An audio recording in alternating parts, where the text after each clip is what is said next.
How to find group mute notifications settings on WhatsApp. Hello guys, in today's video I'm gonna show you how to find group mute notifications settings on WhatsApp. First thing, go to WhatsApp and then click select any group you want, like this one here, and click on group profile, and here you will find the mute notifications. Just you can turn it on. Just click on it and select here mute notifications for 8 hours or 1 week or anything you want here, and then just click OK.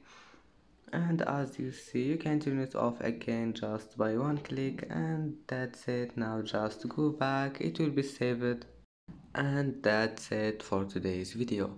If you like this video, don't forget like and subscribe, and thank you for watching this video until the end, and see you in the next video.